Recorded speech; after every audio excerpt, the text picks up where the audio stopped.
And at 10, Client 46. The mystery of FNAF security breaches Client 46 is one that still plagues us even after the game has been torn to shreds. There's no mention of a name or any other names associated with Client 46, and whoever it is doesn't even speak. The client does appear to be younger given the tonal shift between the therapists when they're talking to Vanessa and then talking to 46, which could be the reason that the tapes with Vanessa were included, to show that each therapist approaches 46 with a softer, kinder touch. But we know that Client 46 is most likely also a male, given that therapist 4 asks 46 what they like to do, and the first thing they talk about is sports. When being asked about encrypted communications which seem manipulative in nature, the therapist also says, quote, "Well, the texts say it looked to them like it was an attempt to manipulate you or maybe to lure you somewhere." This is the same language used when educating kids about online safety and predators. So, is this Gregory? Personally, to me, it seems like it, but if you want more of a breakdown on this, check out the Is Gregory Client 46 theory in the iCard. And at 9, security, level 9. Now, the highest security level that you can actually get access to is level 8. This just requires you to do every one of the security room minigames. However, with level 8 being the highest one that you can actually achieve, it begs the question, why are there doors with security level 10? And while that's a question for another day, my question this time around is also, why are there no security level 9 doors? Throughout the entire Pizzaplex, there are a selection of doors that we are unable to access, either because they're out of service or because they require level 10 security clearance. However, there are no doors that require level 9 security.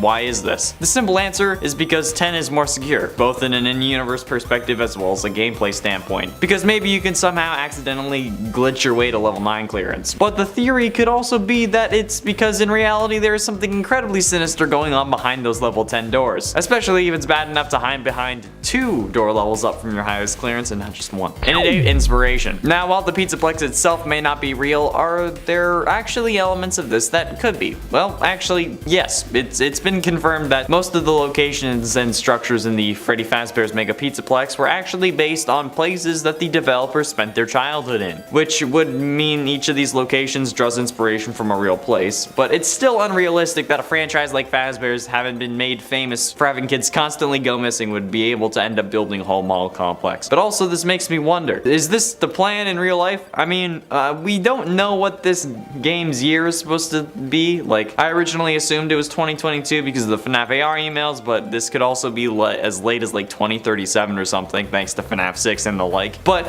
could the person taking over after Scott actually be planning a real location? Probably not. I don't think that Scott would appreciate that or let it happen, but maybe Chuck E. Cheese needs some healthy competition and not seemingly a monopoly on the whole animatronic pizzeria biz. And at 7, Dave. Back in the glory days, before we knew who William Afton was, we had many names for the one known as the Purple Guy. None of them were canon, but some people believed that they were. And while they were all confirmed as fake once the official name of William Afton was revealed in the Silver Eyes as well as sister location, maybe one or more of them is actually real. Yeah, I remember calling the Purple Guy Dave before the Silver Eyes came out, but once the Silver Eyes canonized Dave Miller as a fake name, we've kept our eyes out for anyone using a similar alias. Well, lo and behold, it took a couple years, but in Security Breach you were able to find duffel bags that contain messages that hold some form of lore, like the one about the night terrors that I mentioned in another list. Even before that one, in the customer service area where you upgrade your complimentary ticket, you can find a bag that says customer complaint, you should fire Dave, he sucks. It's simply called Hi Dave, but suggests that William maybe still has an influence over this place. You know, I wouldn't put it past him. And at 6, save spots. The idea that there are various save spots around the map that allow you to save your progress is a good idea. However, this has a whole new implication for like the real life reasons these spots are around the Pizzaplex. Now, if you saved in a simple menu screen, it would be one thing, okay? The whole saving thing would just become a game feature and not canon. However, the inclusion of these save stations means that the saving is canon in the real world of the game. But how? Well, above each save point is a sign that says save your spot, which while yes refers to your spot in the game, it can also refer to something else in the Pizzaplex, and it really has to. They're probably just for making sure that you don't miss out on the various attractions. However, the real confusing part is that those are on all night, but then as soon as the Pizzaplex opens at 6 AM, they all of a sudden stop working. Why? Why are they suddenly just not working when they'd actually be needed? It makes no sense to me. Like, why keep them on all night when nobody's supposed to be in the Pizzaplex? There's something sus going on here, and it's not just Gregory venting. Halfway through in at number 5, William Afton. Before Sister Location, we didn't have the name of William Afton. We didn't have a name for the most infamous serial killer in video games. Rather, we had a nickname, the Purple Guy. This name became synonymous with FNAF and this mysterious killer. It became so associated, in fact, that anytime someone wore purple in a video, we all flipped out. Until one fateful day where the great MatPat came to us suffering through the Silver Eyes novel to bring us a theory that shaped FNAF history. The name of the Purple Guy was not the phone guy, but rather William Afton. Since this name came from the books, a lot of people were quick to dismiss it, saying that they're not canon to the games, so we can't think that it's true. But then, lo and behold, we get one simple line in the Sister Location intro that confirmed this suspicion. Quote, "Those aren't the design choices we were curious about, Mr. Afton." Boom! With that one line, MatPat had another theory confirmed, and everyone who said the books weren't canon ate their words, and I love that. And a 4 arcade conspiracy. The arcade conspiracy gets its name from one of the duffel bags that you can find where we learned something else has been going on here, and I'm gonna keep making that joke until I can't anymore. Quote from this arcade conspiracy note: "They are working together, the arcades. They are hiding something. The glitches. Glitch them all at the same time. Then the princess will recognize me. She's testing me. I am not yet worthy. The others are protecting it. Let me stay. I'm so close. Just one more night. Please. I can save the princess." Now it's clear that it seems to be referring to the Princess Quest games, however it doesn't really seem like we have to glitch the Princess Quest games in order to win. We just have to beat them in order from 1 to 3 and then boom, we save Vanny. So what could this mean? Well, there are 3 other arcade machines that seem to be having mysterious glitches as well. The Balloon Boy World game that you can find in the theater, Chica's Feeding Frenzy, which won't turn off even when unplugged, that you can find in the bakery, and Monty Golf A-Arcade that according to its duffel bag shouldn't be in the mini golf area, but is. However, while you can play both Balloon Boy World and the Monty Golf game, Chica's Feeding Frenzy isn't an arcade cabinet. You can only access it by using a mod that lets you cheat it from the main menu, so I feel like it was an intentional feature that was left on the cutting room floor. Halfway through, in at number 3, limb transplant. William Afton is a tricky fiend. He somehow, no matter what, seems to get away with whatever scheme he's cracked up just because he's lucky, okay? Or maybe he's just that kind of person. Maybe he has like the Infinity Gauntlet, maybe he's just charming, I don't know. But if he does have the Infinity Gauntlet, it would explain a lot, since every game after the introduction of Springtrap, at least where William appears, he has a new design. And it's not a design that can be easily explained away by the suit deteriorating or being torn up, no. Like Springtrap to Scraptrap, his head's like doubled in size. And then Scraptrap to Burntrap, it went back to the original design. It was more Springtrap but more deteriorated and burnt. Like the whole time, however, it remained William Afton, as proven in Ultimate Custom Night and in like the Freddy files. It calls him William Afton as well. So like, what's the deal here, Scotty boy? What's going on? How did this happen? My best explanation was artistic license, okay? Scott just ran with the idea that he thought he would make Springtrap scarier since a lot of people were upset with the original jump scare from FNAF 3 and he didn't want that repeating itself, but in the process, he confused the hell out of us and honestly, I don't like Scraptrap, it's weird. So in Security Breach, he went back to something closer to the original design and then swapped out missing limbs from the Scraptrap animatronic for Glamrock Bonnie parts. Plus the whole artistic license thing explains away the design discrepancies on Scraptrap. But ultimately, and at number 2, Gregory is 40. To be totally honest, the knowledge that this kid has, okay, exceeds even some of my own. This kid is the size of a 4-year-old. He can fit inside Freddy, he can fit inside baby strollers, and various other small areas around the Pizzaplex. He's too small to drive one of the go-karts alone, but he knows how to restart generators, operate a trash compactor, start and drive a van, as well as identify a car battery, connect the jumper cables on a car battery properly, and then use those to fix Freddy's whole recharge every hour issue. I don't even know how to do that properly. I don't know. Like, how the living hell does that make any sense? If he can't drive the go-kart, how can he drive a van? And how do they solve the whole power issue in the true ending? Because Freddy's still going to need to recharge every hour, and they don't have a van this time. So how do Freddy and Gregory make it to the hill without Freddy needing to recharge? Like, how do they solve that issue? This kid knows more words than I do, yet somehow is still the size of a 4-year-old? No, it makes absolutely no sense, and this kid's weird superpower is the thing that makes this game so confusing. It only really makes sense if he's a robot that was supposed to mimic a toddler who's been on for decades and has been learning this whole time. Finally, in at number 1, Dream Theory. The most controversial FNAF fan theory of all time. The topic of dream theory came around when Scott started giving Matt, Pat, and other FNAF theorists hints during a live stream shortly after the release of FNAF 4. These hints included, in the FNAF 4 minigame, why would Toy Chica be missing her beak? What is seen in the shadows is often misunderstood in the mind of a child. And 4 games, 1 story. These hints led to the potential conclusion of the entire game series being a dream created by Crying Child as he lay dying on his hospital bed. That the real things we see in FNAF 4's 8-bit minigames resulted in the creation of some aspects we see in various games, like Toy Chica losing her beak when she goes on the attack in FNAF 2. And it also explained a whole load of different things like the hallucinations and everything that seemingly defied logic. Yet everyone hated the theory, so we stopped talking about it. But it certainly did change the way we looked at the FNAF series as a whole. So had to be included. Halfway through into number 5, the Blob. The Blob is the amalgam giant pile of black goo that is only seen in the canon ending to Security Breach. The Blob is a massive sized proportion of wire, tentacle, and animatronic parts with possession of many glowing red eyes, because of course it does. The Blob's main head has a mask identical to that of Funtime Freddy, but with black eyes and pinkish red glowing pupils. And then its endo face reveals to actually have metal plates rather than wire tubes. Their body is a large black mass made of wire tentacles like things. It looks like goo, but it's also not goo. It appears to be some larger version of Molten Freddy after Pizzeria Simulator's fire, but it's far more grotesque and mixed with parts of other animatronics and endoskeletons, even some that seemingly weren't at the pizzeria. You can see parts of older animatronics like Circus Baby and the Puppet, which were in FNAF 6's location, but also Chica, Mangle, Bonnie, and several Endo 2s, and likely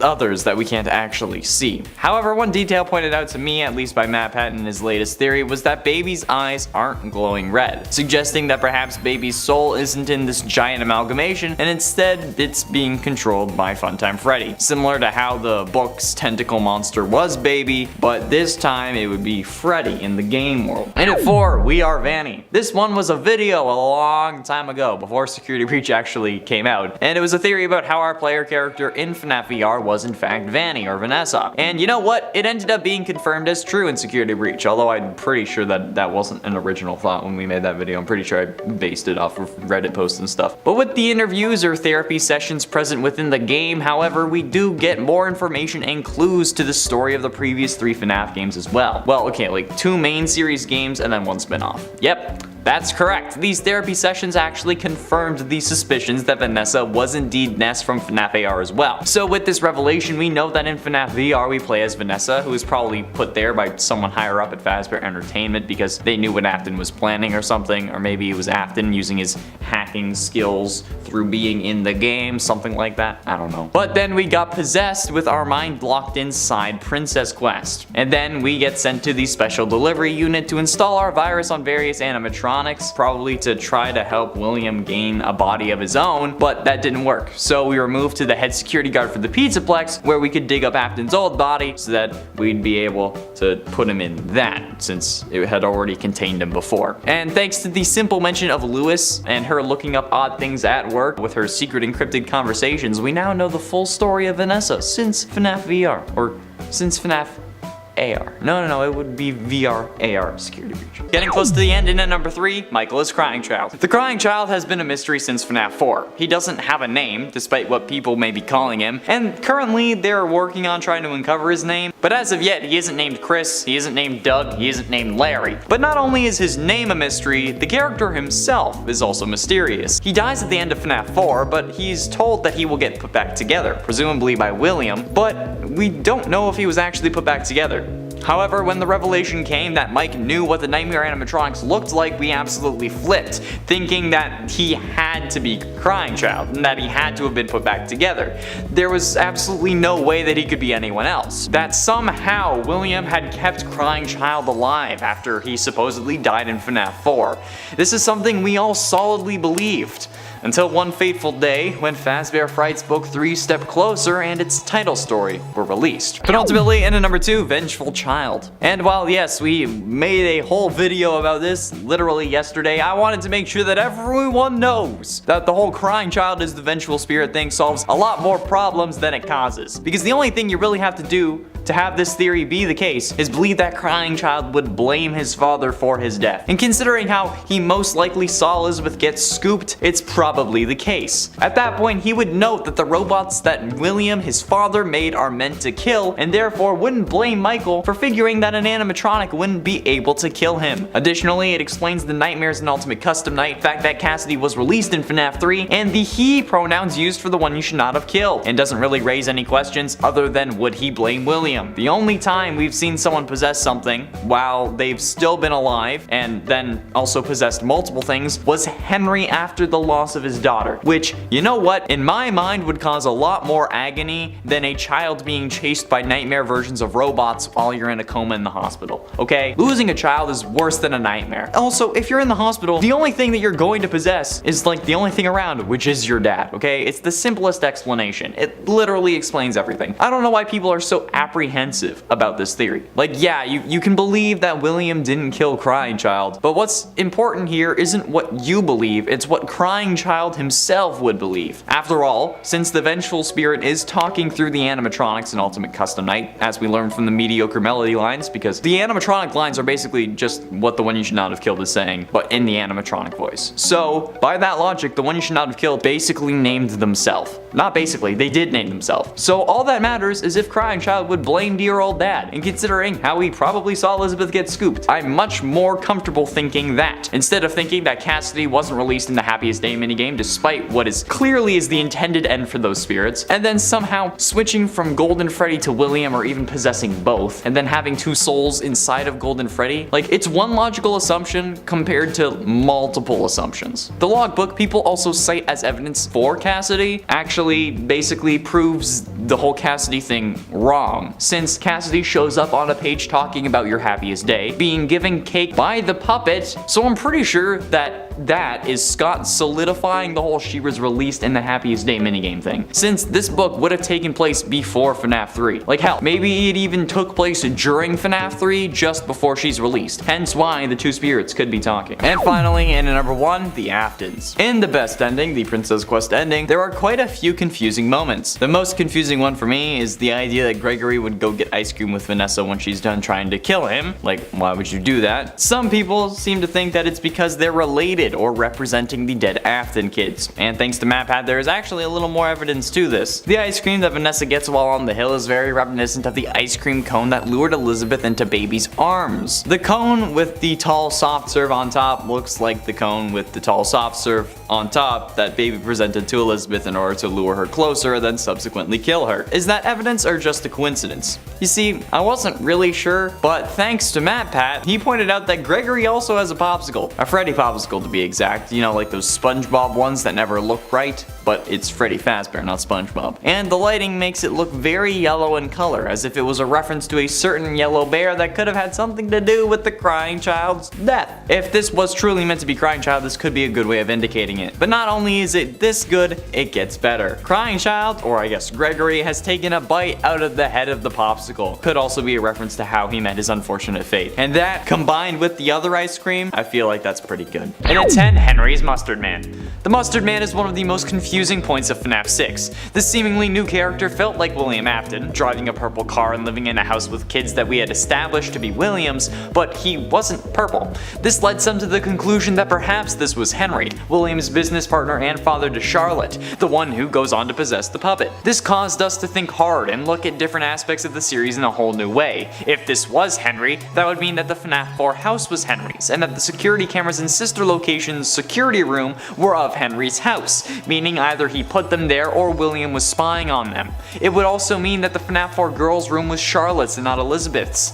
It threw a wrench into everything we thought we knew about the series, and some still believe this theory to this day, and honestly, I don't know what to believe. I don't know if it's right or wrong. And at 9, Bite of 87. The Bite of 87 is like the center point of all FNAF confusion. This event was introduced in the first game and has never been explained fully. The absolute that this caused just made everything more difficult to put into place.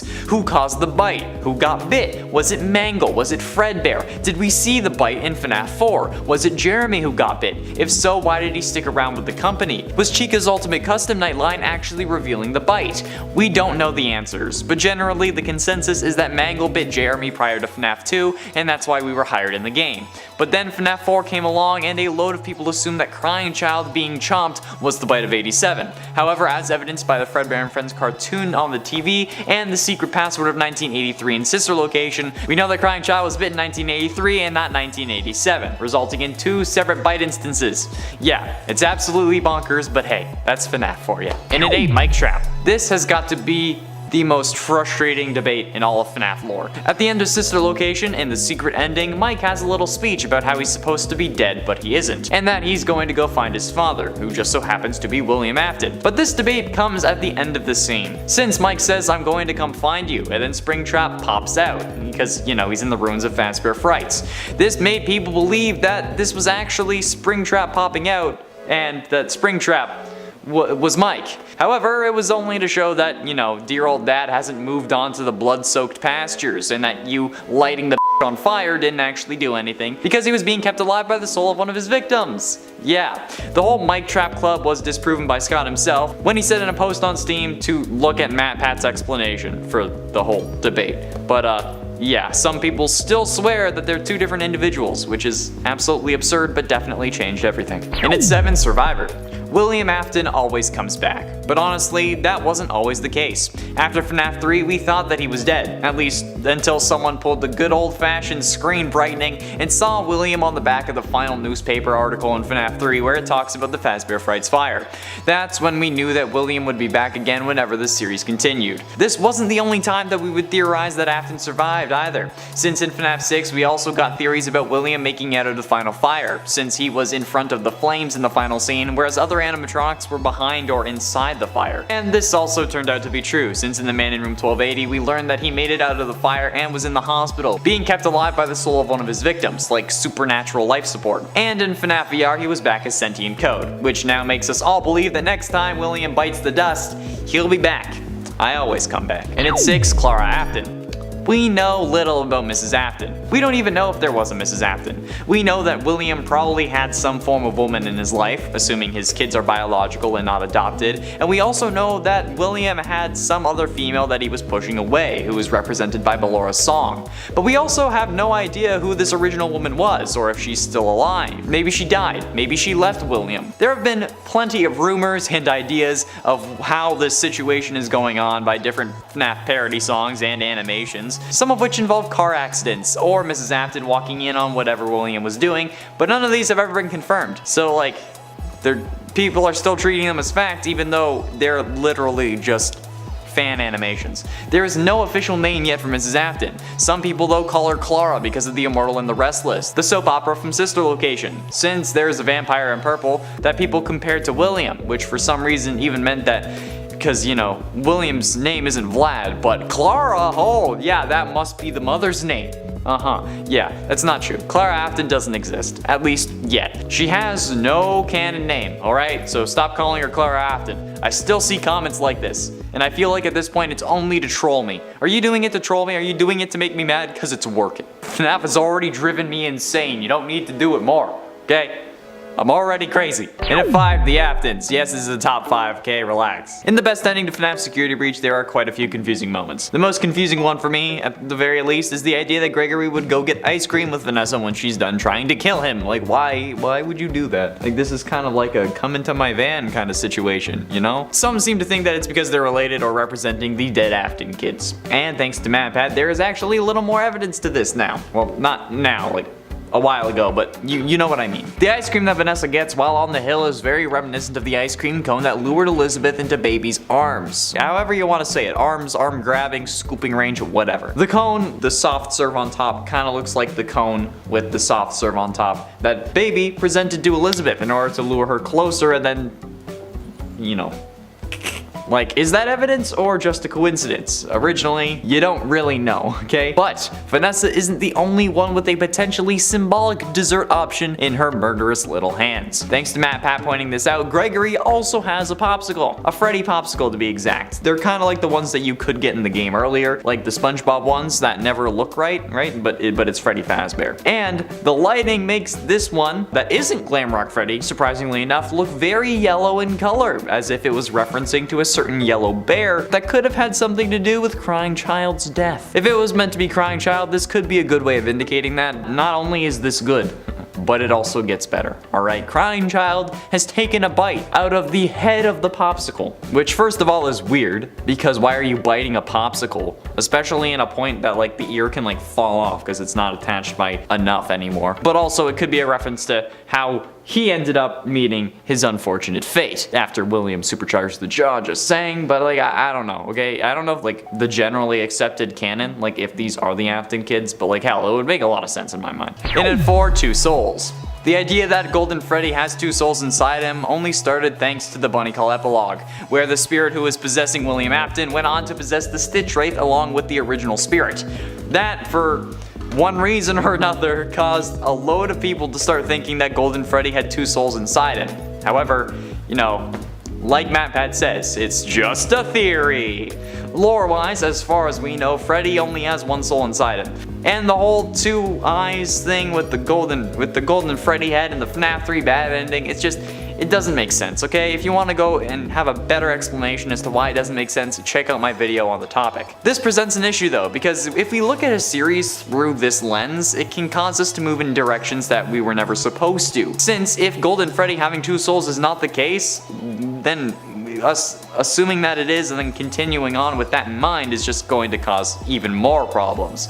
We have to look at things from multiple angles if we're going to do things properly. Having a single viewpoint can end up being our downfall. So whenever I suggest that Golden Freddy has 1 soul, or I go off that idea, it's because it's still actually possible. And you know what? It's more likely. That's right, I said it. Golden Freddy is most likely only possessed by 1 soul. You know what? You want to come at me? Come on, MatPat. Finally notice me, senpai. Come on. Golden Freddy has 1 soul. Prove me wrong with hardcore facts, not theories. Getting close to the end, and at number 3, Glamrock Freddy is Henry. Now, the idea that Freddy is possessed is a theory that's been floating around for a while, and some assume that the one possessing him is Michael, which does make sense. However, there are also hints that this isn't the case at all, and that it's instead Henry possessing Freddy. Do I think that this is the case? No, but it's still fun to talk about. Starting off with the fire he sets on the rooftop ending if you leave through the prize counter. This ending has Freddy set the prize counter on fire as you 2 escape to the roof. Now, we know that out of the 3 fires in this series, Henry was the one who set the first 2. He was the one who set the FNAF 6 pizzeria on fire, and the FNAF 3 fire was also most likely set by Henry. Since in Ultimate Custom Night, Orville Elephant claims, quote, "He tried to release you, he tried to release us," in which us is most likely a reference to the FNAF 3 fire, since this is the one where he tried to release the one you should not have killed, and the one you should not have killed is talking through Orville. So Freddy's first idea to set fire to this place may not be a coincidence. He also seems extremely eager to do so. There's also the idea that Henry was in the FNAF 6 pizzeria when it burned down, since he said that he was nearby. I don't know, it could be possible, and if it was, what a twist. Penultimately, in at number 2, Michael is Foxy Bro. Not only did everything change when we thought Crying Child was Michael Afton, but now we think that Michael is actually Crying Child's older brother, thanks to one simple line from Step Closer. The older brother in this story, who has an affiliation to Foxy, much like the older brother from FNAF 4, chews a lot of gum. This is pointed out multiple times. And Michael wrote in the survival logbook that if he could break one habit, it would be chewing gum excessively. However, this makes even less sense than him being a revived Crying Child, since how would this entirely separate character know about the nightmare animatronics that were created inside Crying Child's head right before he dies? He couldn't have told him because, you know, he was dead, and it's not like Michael would also dream about these animatronics that had stomach mouths, a feature that we presume was added because Crying Child saw Elizabeth get scooped. Why would that make any sense? It wouldn't, and that's the point. It's all one big kerfuffle that drives me absolutely insane. That's why I believe that Michael is a rebuilt Crying Child as like his older brother, because you know it makes more sense, and I can't believe I have to say that. It makes more sense. And finally, in at number 1, false conviction. This is actually the theory that inspired this list, and it comes from one of you. On our full timeline video, which in my opinion is still underappreciated, incredibly underappreciated really, Shauna S commented, "Quick little theory. You know how in the first game it says the killer was convicted for murders of the missing children? If that that is the case, I think that Henry was falsely convicted. But since they couldn't find the bodies, he got 25 to 30 years and got out of prison when Fazbear Frights happened. It explains to me why he wasn't involved in the first few games. I will say I've heard a lot of different information concerning the missing children's incident, so my theory may be wrong, just wanted to put that out there. And then they also gave me permission to use this in the video. And honestly, Henry being falsely imprisoned for the missing children's incident explains a lot. Considering how there were no bodies, there wouldn't really be much forensic evidence, so the case against anyone in this case would rely on circumstantial evidence to get a conviction. But when it's the death of multiple kids, they're definitely going to want to explore every avenue and not let this guy off if there is even the slightest chance. So the case would have been dragged on for a while, until 1993 potentially, when the Fazbear Frights location closed with William still inside. 30 years is definitely a lot of time for new evidence to come to light, and maybe Henry even could have gotten out earlier than the 30 years if he was exonerated by new evidence. But he didn't act until William was free because he thought that the situation was dealt with. Well, the whole he was convicted thing could be explained away by Scott not thinking that there would be another game, let alone 8 more. He probably could have wanted the killer story to end with the first game just in case. But now, since we know that William wasn't convicted, this could be a really great explanation that explains why nothing happened with Henry until FNAF 3. So, incredible job, Shauna.